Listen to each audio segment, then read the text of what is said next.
Je vais demander aux premiers intervenants qui introduisent cette journée de me rejoindre sur scène, de prendre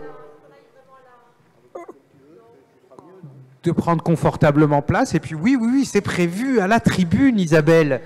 Bien sûr, installez-vous. N'oubliez pas, nous sommes filmés aussi. Ils sont plusieurs centaines à nous suivre pour cette journée. Je ne vais pas évidemment introduire cette matinée, puisque ce rôle vous revient.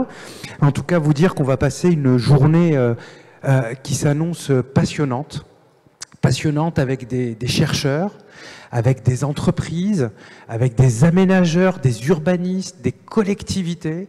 Vous êtes nombreux derrière vos écrans. La salle ici se remplit. Les conditions d'installation, d'occupation spatiale des industries sur notre territoire, c'est le travail qui est mené depuis plusieurs mois sous l'égide du PUCA, de l'Observatoire du territoire de l'industrie. Et puis bien évidemment Isabelle, puisque c'est à vous que revient d'ouvrir ce tour de parole introductif, l'Institut pour la recherche de la Caisse des dépôts. Vous restez avec nous. Isabelle, vous nous rejoignez au pupitre. Merci d'être des nôtres. Je vous le redis à toutes et à tous. On va discuter de la ville productive, du rêve à la réalité, du dialogue entre les collectivités, les territoires, les entreprises et tous ceux qui font la ville, les espaces et au-delà de la ville, l'ensemble des territoires. Existe-t-il une industrie des champs, une industrie des villes, des ateliers, des comptes rendus, des témoignages, des keynotes? Ça va être fabuleux, ça va être passionnant. C'est un plaisir pour moi, votre humble serviteur, Razi Hamadi, je dirige News Tank Cities et j'anime cette journée. Isabelle Laudier, responsable de l'Institut pour la recherche de la Caisse des dépôts, la parole est à vous et merci. Merci beaucoup. Vous avez déjà tout dit concernant les sujets qui seront discutés tout au long de la journée. Donc je vais juste rappeler le pourquoi de la Caisse des dépôts dans ce partenariat, puisqu'en fait, comme vous le disiez, ces projets de recherche que nous allons discuter sur les enjeux de la ville productive sont issus de partenariats entre institutions très impliquées sur la question industrielle, mais plus largement sur la question industrielle dans les territoires et dans un contexte de transition écologique. Donc là, deux mots pour représenter l'Institut pour la recherche et les sujets sur lesquels nous travaillons au sein de la Caisse des dépôts en lien avec les métiers et les priorités stratégiques. Donc c'est un service qui est dédié au soutien d'études, de projets de recherche, de chaires, de partenariats comme celui qui nous rassemble aujourd'hui, donc de recherche sur les métiers. Donc ce qui est important pour nous, c'est d'amener de nouvelles recherches, de nouveaux résultats pour éclairer la réflexion stratégique et plus avant les actions opérationnelles des métiers du groupe Caisse des dépôts. Ce qui est important quand on a ces partenariats et on les entendra en fin de journée, c'est d'avoir les métiers avec nous pour vraiment irriguer en direct les métiers des réflexions des chercheurs, mais aussi pour conduire ou en tout cas orienter les chercheurs vers des sujets qui nous intéressent. Et enfin, ce qui est important aussi, et c'est vraiment l'objet de cette journée aujourd'hui, c'est de valoriser, c'est-à-dire non seulement de présenter des résultats, mais aussi de discuter avec une pluralité d'acteurs, qu'il s'agisse de chercheurs, mais aussi d'experts ou d'acteurs opérationnels, d'élus, de porteurs de projets. Donc on est vraiment dans ce cadre. Alors juste pour rappel, la Caisse des dépôts a défini sa raison d'être il y a peu. Donc on a 4 piliers qui sont d'une part les enjeux de développement économique et de souveraineté économique, un pilier qui est la transformation écologique, notamment la transformation écologique des territoires, un pilier qui est celui de la cohésion territoriale et un quatrième pilier qui est peut-être un peu plus éloigné de nos sujets aujourd'hui et encore, celui de la cohésion sociale qui implique notamment les enjeux de vieillissement et de formation professionnelle. Donc le sujet qui nous rassemble aujourd'hui est un sujet transversal puisque c'est aussi bien du développement économique que de la transformation écologique, puisque l'idée quand même dans le rapprochement des activités productives des villes, c'est aussi de raccourcir les circuits, c'est aussi de valoriser les ressources locales et ça participe de la transition écologique. Alors peut-être 2 mots pour terminer sur des recherches que nous menons qui sont pilotées par Diane de Maréchal, qui est ici responsable de la recherche territoriale au sein de l'Institut pour la recherche. Donc on a tout un tout un paquet de recherches donc, sur les enjeux du développement économique, avec des réflexions sur les moteurs du développement économique, sur les impacts de la crise dans les territoires. Donc ça, c'est tout un volet de recherche. Un volet de recherche dans lequel s'inscrit la réflexion ville productive et territoire d'industrie. Il y a un volet de recherche sur la transition écologique des territoires. Ça, c'est évidemment très important puisque la Banque des territoires aujourd'hui a un fil conducteur stratégique qui est celui de l'adaptation au changement climatique et même maintenant aujourd'hui sur la question de la sobriété. Donc la transition écologique est un axe transversal d'études pour nous important. Et puis je terminerai avec des sujets de gouvernance parce que en fait que ce soit des sujets de ville productive, de transition écologique ou de développement économique, tout cela s'appuie sur des nouvelles gouvernances, la nécessité de coopérer dans les territoires, de la nécessité pour les acteurs économiques comme pour les acteurs territoriaux, de mieux travailler ensemble. Donc on a un gros volet de travaux sur la gouvernance, notamment sur les communs, etc. Donc je termine par ça. Et dernier petit point, alors là c'est bon, mais vous pourrez le suivre, mais je profite quand même de cette session pour le dire. La semaine prochaine, justement, pour illustrer ce que je viens de dire, nous avons un colloque sur l'adaptation au changement climatique que nous avons organisé avec un certain nombre de think tanks qui sera visible en streaming sur le compte Facebook de la Caisse des dépôts, mais aussi des partenaires. Donc nous allons aborder, alors c'est des sujets un peu différents de ceux d'aujourd'hui, mais bon, pas totalement, puisque dans le cadre de ce cycle sur l'adaptation, nous avions développé le thème des circuits courts avec un déplacement à Marseille. Merci beaucoup, très bonne journée à tous, merci aux intervenants et surtout très bon débat. Merci à vous Isabelle Laudier pour cette introduction chapeau. Je rappelle, vous êtes la responsable de l'Institut pour la recherche de la Caisse des dépôts. Vous avez aussi très pertinemment rappelé que cette journée s'inscrit dans un processus bien plus long sur notamment inégalable Thierry Veil, qui veille à beaucoup d'autres choses, et y compris l'intendance. Merci. On voit là la pensée pratique de l'ingénieur. J'appelle à nos côtés désormais Isabelle Diaz. Vous êtes secrétaire permanente adjointe du PUCA, le plan urbanisme, construction, architecture. Vous êtes une des vénérables organisations, institutions qui participaient de ce compagnonnage qui révèle à la fois des réalités inconnues, appelle aussi à des perspectives inconnues ou à découvrir.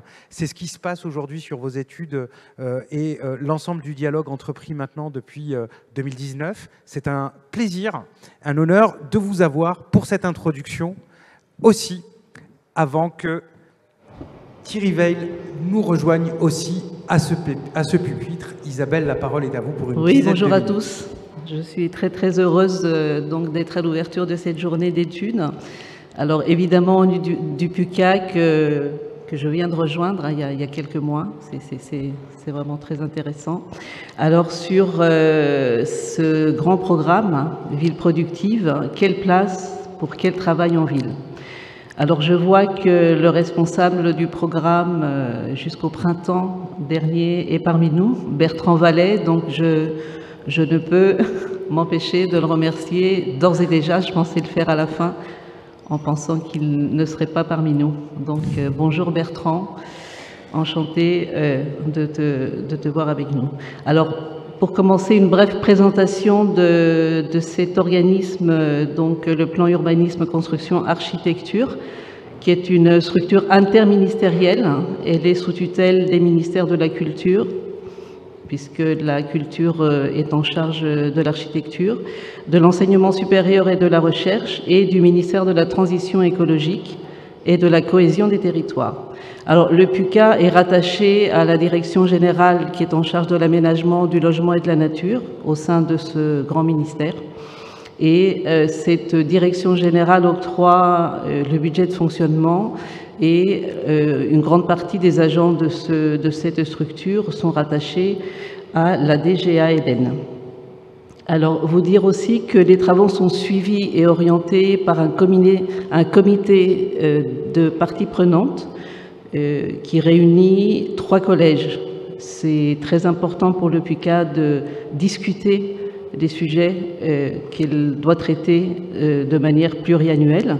Donc un premier collège de partenaires qui réunit une trentaine d'organismes et de fédérations, donc maîtres d'ouvrage, collectivités locales, entreprises de services urbains, d'architecture, de construction et des opérateurs publics et privés et des associations. Un collège scientifique, cela va de soi, composé donc d'une vingtaine de chercheurs, mais également d'experts sur différents sujets.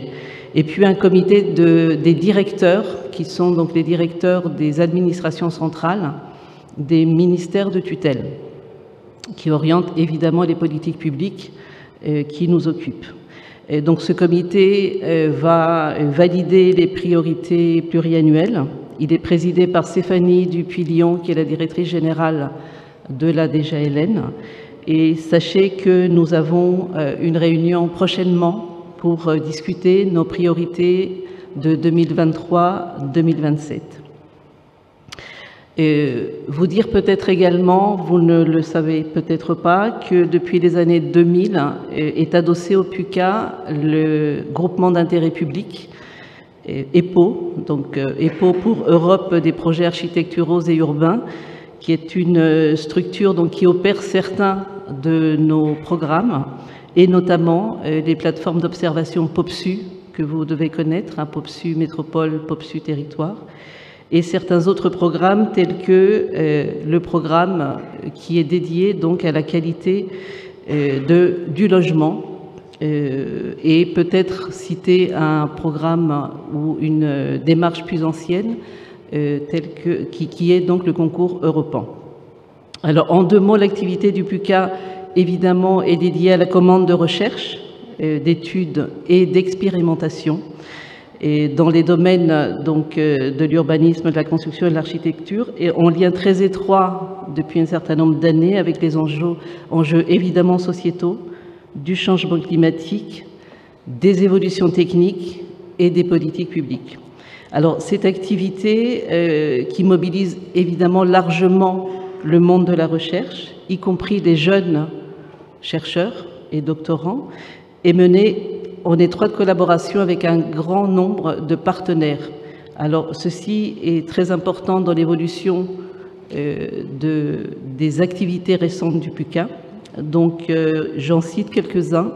Donc, un partenariat important avec l'Agence nationale de la cohésion des territoires, et notamment sur les sujets de sobriété foncière, l'ANA et l'USH pour les questions de logement, le CEREMA et l'ADEME pour des questions d'énergie, le Club Ville Aménagement, qui est un partenaire historique, et sur les questions de biodiversité, le Muséum national d'histoire naturelle ou encore l'Office français pour la biodiversité, de nombreuses collectivités territoriales, dans le cadre notamment des plateformes d'observation POPSU, les concepteurs étant les architectes et les paysagistes, dans le cadre de démarches telles que Amiter, donc une démarche dédiée aux territoires qui sont exposés aux inondations, dans le cadre de concours, ou Totem sur le logement en Outre-mer, un toit pour tous. Alors, je n'ai pas cité évidemment nos partenaires ici présents, hein, la Caisse des dépôts et la Fabrique de l'industrie pour ce grand programme qui nous occupera évidemment toute la journée. Alors, vous dire peut-être que cette hybridation du pilotage des travaux caractérise les travaux de ces dernières années. Donc, il y a un pilotage chercheur-partenaire qui peut mieux rendre compte, évidemment, de la complexité des sujets abordés, l'accélération des transformations qui demandent la construction de connaissances croisées, on ne peut plus faire en silo, avec donc une diversité d'expertise, dans le but d'acquérir une compréhension collective, commune, et certainement en grande évolution. Donc, vous dire, sans oublier que le PUCA et le JPEPO ont une activité de valorisation des travaux qui est tout à fait fondamentale. Évidemment, nous avons évolué sur les modalités de rendre compte des travaux avec les webinaires, les capsules vidéo. qui sont absolument essentielles, notamment pour des périodes que nous avons connues de crise sanitaire.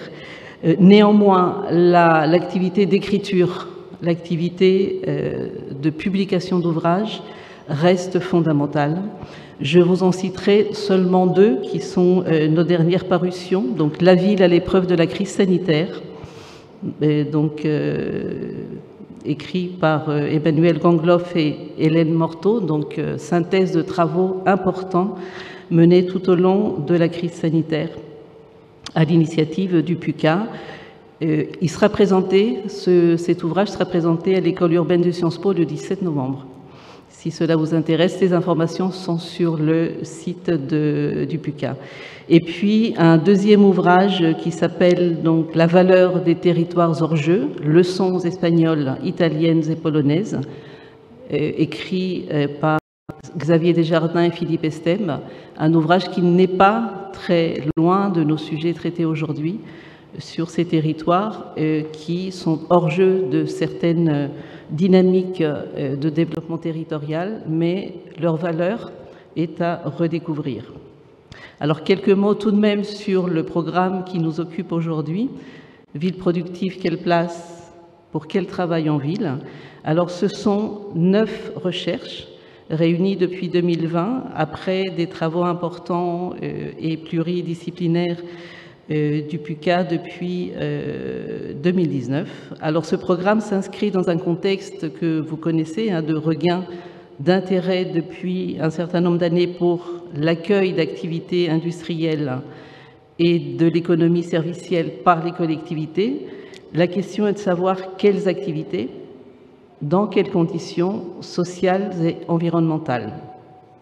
Alors, je ne vais peut-être pas détailler l'ensemble des recherches, peut-être en citer une qui est un petit peu un premier jalon de ce programme, une recherche donc menée par le CEREMA et l'UMR Pacte de l'Université de Grenoble, maintenir et développer les activités productives en ville, le rôle de l'action publique et des acteurs privés. Alors, cette recherche est d'ores et déjà terminée. Nous pouvons trouver le rapport final produit en février 2022 sur le site du PUCA. C'était extrêmement important car cette recherche visait donc évidemment la connaissance de ces activités en ville, où elles s'installent, dans quelles conditions. Elle vise à consolider la capacité à agir des collectivités, donc en matière d'aménagement économique, et pose les bases de l'intérêt d'un urbanisme négocié entre le monde de l'urbanisme et celui des entreprises, autour évidemment de la disponibilité foncière et immobilière. Alors, ce travail se prolonge par une nouvelle recherche dans le cadre du programme. Alors, nous allons avoir plus de détails tout au long de cette journée, donc je ne détaille pas. Peut-être vous dire que 4 autres recherches vont dans le même sens, c'est-à-dire s'inscrivent dans cette même thématique de la journée, qui est donc la question de l'accueil de ces activités en ville. Et donc 4 recherches. Et puis peut-être vous citer une recherche un peu particulière qui compare la métropole européenne de Lille et la région Bruxelles capitale sur ces enjeux donc pour des territoires industriels ou anciennement industriels, et donc pour elle, quels sont les enjeux contemporains de la localisation de nouvelles activités. Peut-être dans ce même corpus de recherche, citer une étude assez singulière, et avec une approche plutôt anthropologique, celle-ci. Donc, la ville du fait main, ce que la fabrique parisienne du luxe dit de la ville productive. Là, c'est donc la coopérative Acadie qui s'intéresse à l'artisanat, donc aux 30 000 emplois de fabriques parisiens, et dans une optique donc de découvrir des travailleurs un peu invisibles de la capitale. Ce qui nous intéresse ici... doucement vers la fin de l'introduction. Pardon. On va être amené à conclure sur l'introduction. Voilà, donc, et ne pas oublier alors des recherches qui ne sont pas nécessairement, et qui ne vont pas nécessairement nous occuper aujourd'hui, mais Subwork et une deuxième recherche sur les travailleurs essentiels, ces travailleurs donc, qui sont donc, essentiels à la ville, qu'on redécouvre ces dernières années. Et pour finir, ne pas oublier la 9e recherche sur le bassin de vie d'Avignon qui, elle, porte sur les dynamiques du e-commerce et la façon dont ce e-commerce s'installe dans la ville, notamment autour des points relais. Alors, donc, remercier évidemment nos partenaires aujourd'hui, des intervenants qui vont détailler ces recherches et peut-être dire que le ministère de la Transition écologique est très intéressé par les résultats, les enseignements de cette recherche, en lien évidemment avec les grands sujets sociétaux et de géopolitique que vous connaissez. Vous remerciant et j'espère que nous aurons des débats extrêmement fournis. J'en suis très heureuse. Et on en est convaincu aussi, chère Isabelle Diaz. Un vrai plaisir. Avec nous maintenant Thierry Weil, qui est le pilote de l'Observatoire des territoires d'industrie. Je rappelle que quelquefois je serai assez rigoureux sur la tenue de l'horaire. Pourquoi? Parce que vous êtes plusieurs centaines derrière vos écrans à nous suivre. Alors attention à ne pas passer devant la caméra, justement parce que ils sont plusieurs centaines à nous suivre. Et je rappelle aussi un petit détail technique, vous m'excuserez Thierry, vous avez un petit onglet questions-réponses dans votre écran pour ceux qui le souhaitent et qui ne sont pas ici.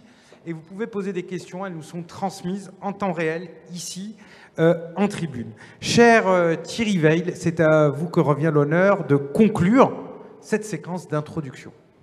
Merci Ravi, merci Isabelle et Isabelle. Bonjour à tous. L'intégration de l'industrie dans les villes et les territoires qui nous occupent aujourd'hui est une question qui interpelle à la fois les urbanistes et les architectes et bien sûr les économistes qui s'intéressent à la dynamique des territoires. Il est très important que ces communautés puissent travailler ensemble et s'enrichir de leurs points de vue complémentaires. C'est ce que nous allons faire aujourd'hui. Isabelle Diaz vient de vous rappeler en détail les objectifs du plan urbanisme, construction, architecture, le PUCA. Je vais brièvement vous présenter l'Observatoire des territoires d'industrie. Il a été créé il y a 3 ans et demi sur une initiative commune de la Caisse des dépôts et de la Fabrique de l'industrie. Et il est destiné à mieux comprendre comment se déploie cette nouvelle politique publique et à aider tous les acteurs à s'en saisir. L'objectif est donc d'aider les acteurs qui portent des projets de territoire et aussi ceux qui les accompagnent. L'opération est financée par la Caisse des dépôts, à la fois la Banque des territoires et l'Institut pour la recherche, par la Fabrique de l'industrie et aussi par la NCT et Intercommunalité de France. Pour organiser un partage d'expériences et un retour du terrain, l'Observatoire organise mensuellement des séminaires, soit autour de certains territoires d'industrie, soit autour de thématiques d'intérêt commun. Avec des collègues chercheurs de Poitiers et de Nanterre, nous avons également mené des enquêtes approfondies sur certains territoires et nous réfléchissons au ressort du dynamisme industriel des territoires. Caroline Granier, qui est ici, publiera d'ici 6 mois une synthèse des observations et des analyses que nous aurons accumulées autour de ces 4 années d'investigation. Le programme de cette journée, comme la synthèse en cours d'élaboration, illustre quelques points saillants qui recouvrent très largement les observations que j'avais pu faire jadis en étudiant d'abord le fonctionnement de la Silicon Valley au milieu des années 90, puis la politique des pôles de compétitivité à la fin des années 2000. Le dynamisme économique d'un territoire particulier repose sur la combinaison de multiples facteurs qu'il faut mettre en synergie. Ceux qui privilégient seulement certains de ces facteurs risquent d'être victimes d'un effet d'apprentissage superstitieux, c'est-à-dire qu'ils vont essayer de développer ailleurs ce qu'ils considèrent comme les ingrédients du succès, et souvent ils échouent, comme le montre l'histoire des très nombreuses tentatives de cloner la Silicon Valley dans divers endroits du monde. Chaque territoire a des ressources historiques qu'il peut mobiliser, parfois des handicaps à surmonter, et il doit commencer par une analyse lucide de ce qu'il peut faire pour mobiliser ses atouts. Mais ça, c'est la partie facile que nous savons à peu près tous faire dans cette salle. L'enjeu est ensuite de construire avec les acteurs du territoire un projet commun pour surmonter les difficultés identifiées. Ainsi, par exemple, au début des années 90, en plein marasme économique, de nombreux acteurs publics et privés de la Silicon Valley se sont rassemblés dans une initiative inédite, Joint Venture Silicon Valley Network, pour réfléchir à des mesures concrètes favorables au développement de la région. Ainsi, par exemple, alors que les industriels se plaignaient des délais excessifs d'obtention des permis de construire, bah oui, ça n'est pas qu'un problème français, l'administration du comté de Santa Clara a accueilli dans ses locaux des ingénieurs de re-engineering prêtés par une entreprise locale, Hewlett-Packard, et ceux-ci ont fait baisser les délais d'instruction des permis de construire de plusieurs mois à une semaine, en mettant en parallèle des choses qui avant étaient faites en série. Donc vous voyez des initiatives concrètes dans les territoires, on peut en prendre dans la Silicon Valley et pourquoi pas chez nous. Les problèmes que rencontrent les territoires pour attirer l'industrie sont divers. Attirer des personnes extérieures à la région, aider leurs familles à trouver ce dont elles ont besoin, former au métier de l'entreprise, trouver du foncier disponible, améliorer les transports publics et bien d'autres infrastructures. Nous allons voir tout au long de cette journée les solutions originales qu'elles mettent en œuvre, souvent grâce à des coopérations nouvelles entre des acteurs qui avant s'ignoraient. Un enjeu est ensuite, on en parlera je pense beaucoup aujourd'hui, de pérenniser ces initiatives un peu improbables à leur démarrage, au-delà de l'opportunité initiale que peut créer telle ou telle politique publique. Voilà, je n'en dis pas plus pour rattraper le temps et je me réjouis de tous vous écouter aujourd'hui.